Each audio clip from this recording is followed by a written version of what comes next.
Halo, Assalamualaikum warahmatullahi wabarakatuh. Perkenalkan, saya Lanang Reni, NIM 71014183335 dari Fakultas Ekonomi, Prodi Pendidikan Ekonomi Akuntansi.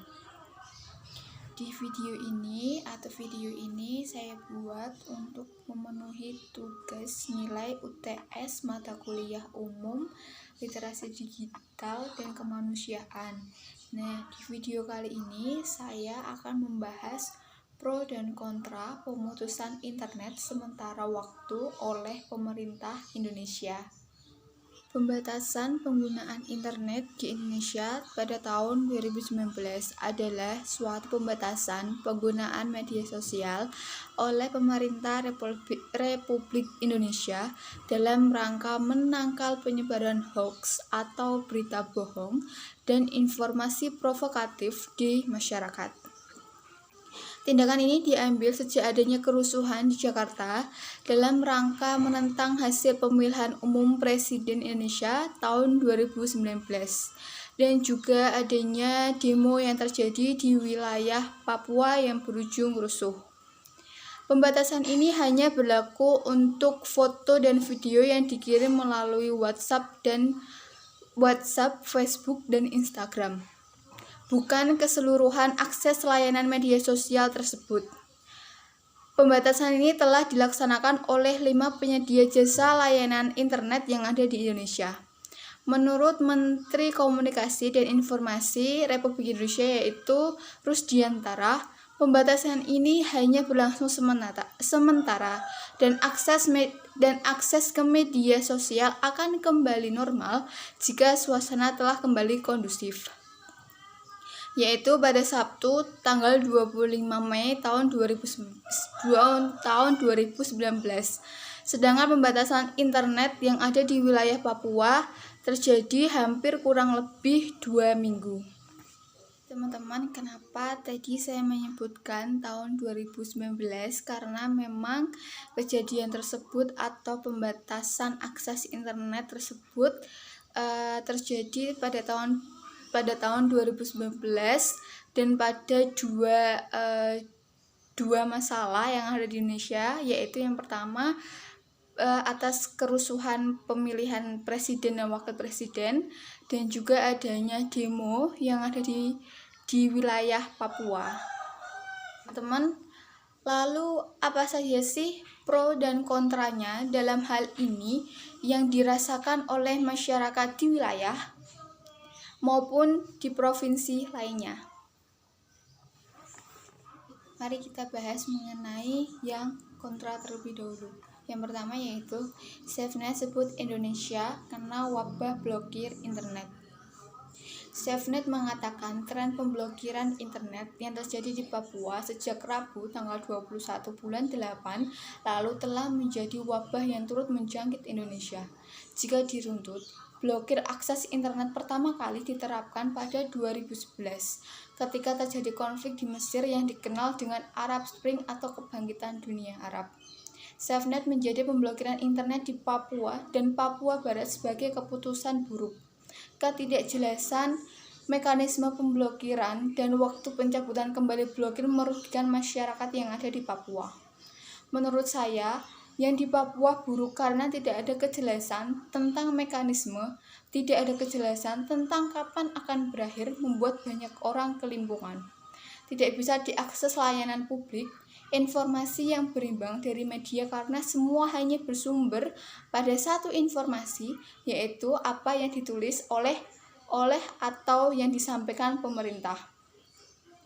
Setelah diblokir selama nyaris 2 pekan, Menkominfo Rusdiantara menyatakan akan membuka kembali akses internet secara bertahap mulai Rabu tanggal 4 bulan 9. Rusdiantara mengatakan malam ini akan melakukan rapat koordinasi untuk membuka akses internet yang ada di Papua.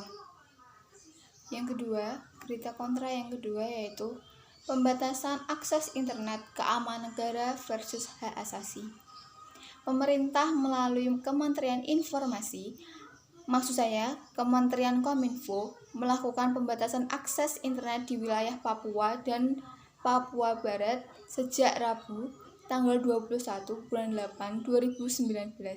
Hal itu dilakukan dengan alasan keamanan nasional sebagai respon atas aksi demo yang berujung rusuh di Manokwari, Sorong, dan Fafak. Kebijakan itu mendapatkan kritik dari beberapa pihak.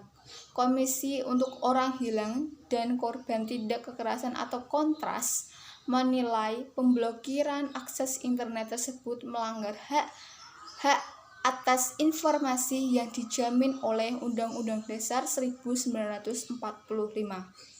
Pemerintah berjanji pembatasan akses internet tersebut tidak akan dilakukan selamanya. Bila kondisi keamanan sudah kondusif, akses internet akan kembali normal. Yang didapat, saya akan sampaikan. Yang pertama yaitu Menteri Kominfo ungkap alasan pembatasan internet di forum global. Dalam situasi darurat seperti kerusuhan, pemerintah harus memastikan keamanan warga dan mendorong situasi normal kembali. Jika pemerintah tidak memutus akses internet hanya untuk mengurangi kecepatannya saja, seperti yang diketahui, adanya kerusuhan pasca pengumuman terpilihnya presiden dan wakil presiden, dan juga kerusuhan aksi demo yang berakhir rusuh di Manokwari, Sorong, dan Fafak di wilayah Papua, untuk meningkatkan atau mencegah berita hoax bertebaran semakin banyak, dan juga untuk membatasi masyarakat yang mengambil bagian secara negatif dalam melakukan internet, yang dimana maksudnya di sini adalah agar ketika ada seseorang yang dia mengupload sebuah video yang itu belum pasti apakah itu benar atau tidak, takutnya adalah jika tidak diambil keputusan ini, maka nantinya video tersebut dapat disebarluaskan dan memancing keamarahan dari masyarakat. Ombudsman minta evaluasi, pemerintah menilai demi kebaikan.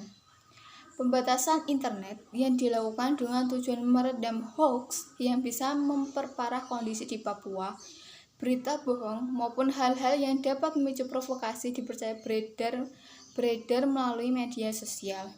Namun, keputusan pembatasan internet ini dapat mendapat respon berbeda dari berbagai pihak. Salah satunya yaitu Ombudsman meminta peninjauan ulang pembatasan internet di Papua. Sedangkan Presiden Jokowi, Wakil Presiden Yusuf Kala, serta Polri menilai pembatasan internet ini sebagai hal yang wajar dilakukan dengan maksud untuk meredam kondisi di Papua. Polri Brigjen Pol Dedy Prasetyo menuturkan bahwa pembatasan internet ini dilakukan yang memiliki tujuan yang lebih baik dengan meminimalkan konten negatif yang dapat memprovokasi massa. Maksudnya adalah di Pro ini itu tujuan dari Kominfo, dari Presiden, Wakil Presiden maupun semua jajarannya adalah untuk meredam atau meminimalisirkan berita-berita yang belum tentu berita itu benar tersebar ke masyarakat. Karena nanti jika berita itu tersebar secara luas ke masyarakat, takutnya masyarakat akan semakin rusuh, semakin tidak kondusif, dan keadaannya semakin tidak mudah untuk dikendalikan. Makanya pemerintah maupun yang lainnya mengambil keputusan ini untuk sementara waktu agar kondisinya dapat kembali berjalan seperti normal. Mengevaluasi pembatasan akses media sosial pada 22 Mei, yaitu untuk membatasi provokator memposting video, meme, dan foto terutama peredam hoax tentang demokrasi, penolakan atau ketidakpuasan terhadap hasil Pilpres tahun 2019 yang disebarkan melalui Facebook, Instagram, dan WhatsApp. Lebih lanjut, menurut Kominfo, pembatasan terhadap akses sosial media akan memperlambat download dan upload video saja, serta pembatasan ini bersifat bertahap dan sementara. Menpolhukam menambahkan bahwa kebijakan ini diambil karena adanya skenario untuk melakukan kekacauan, menciptakan antipati pada pemerintah yang sah dan menyerang aparat keamanan. Sehingga pada akhirnya untuk mencegah hal-hal yang tidak diinginkan dan agar masyarakat mendapatkan informasi yang akurat, hal itu dilakukan oleh pemerintah juga karena bercermin dari negara-negara lain yang juga memberikan kebijakan pembatasan penggunaan media sosial sementara. Setahu saya memang terdapat beberapa negara yang melakukan pembatasan sosial media.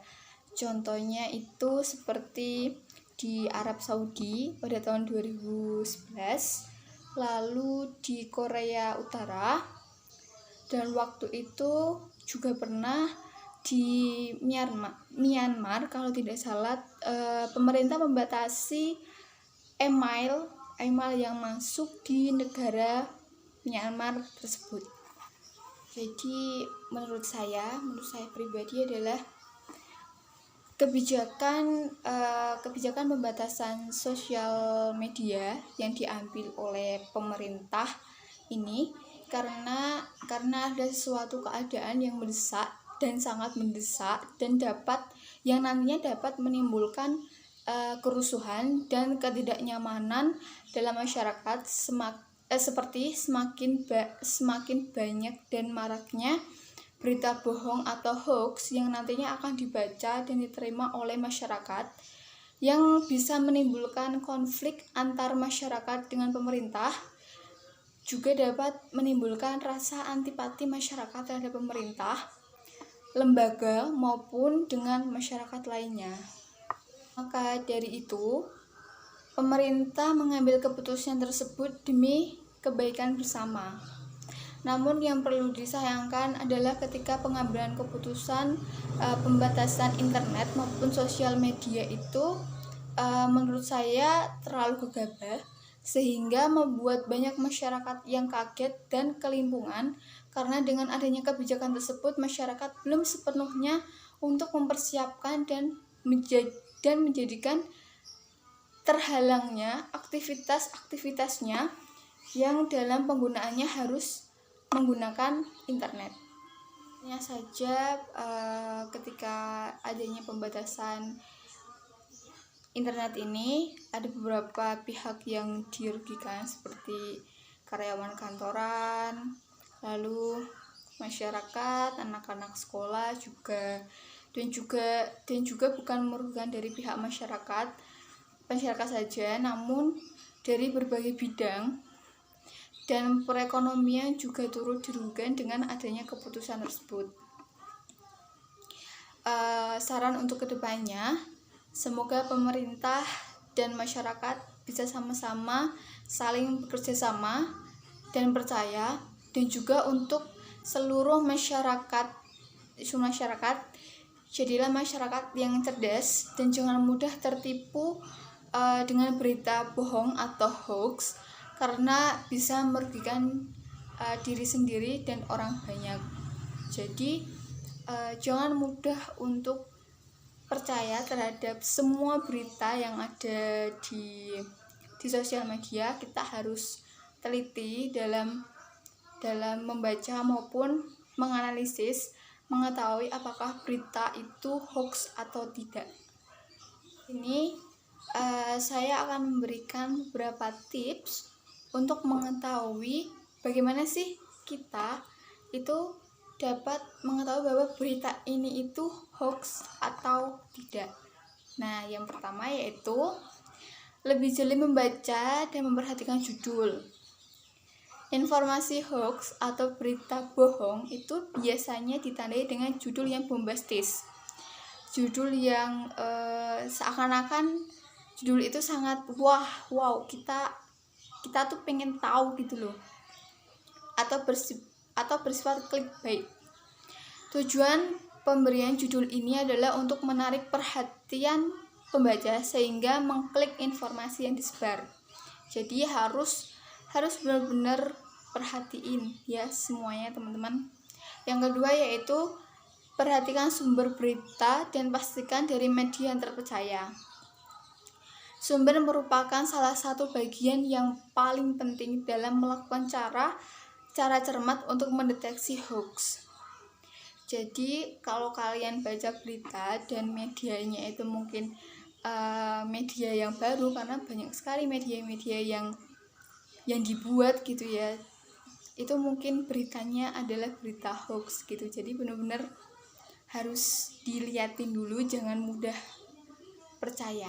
Lalu yang ketiga yaitu perhatikan narasumber. Narasumber juga menjadi pertimbangan yang besar untuk mempercayai sebuah informasi. Biasanya informasi hoax tidak menyebutkan nama narasumber atau membuat narasumber fiktif. Jadi kalian harus memperhatikan benar-benar narasumbernya. Apakah narasumber itu memang ada ataukah memang diada-ada. Lalu yang keempat yaitu perhatikan gambar yang menjadi pelengkap berita. Gambar juga seringkali membuat orang cepat percaya dengan sebuah informasi. Padahal belum tentu informasi tersebut sesuai dengan fakta. Jadi kalau berita hoax itu biasanya dia menggunakan gambar yang dramatis, yang benar-benar membuat pembaca itu kayak penasaran gitu loh, penasaran pengen baca itu. Lalu yang terakhir yaitu bandingkan dengan informasi di situs lain. Membandingkan sebuah informasi di situs tertentu dengan informasi yang sama di situs lain adalah salah satu cara cermat mendeteksi informasi hoax. Tapi tentu saja kita harus membandingkan dengan berita atau situs-situs yang terpercaya. Jadi buat kalian semua, kalau kalian membaca satu berita itu jangan langsung kayak dipercaya gitu. Coba cari berita di situs-situs lain, apakah sama dengan yang ada di situs itu gitu. Jadi kadang tuh yang di situs ini sama yang di situs A atau sama yang di situs B itu isinya berbeda. Baik, demikianlah video yang dapat saya sampaikan. Apabila ada kesalahan maupun kekeliruan, saya mohon maaf.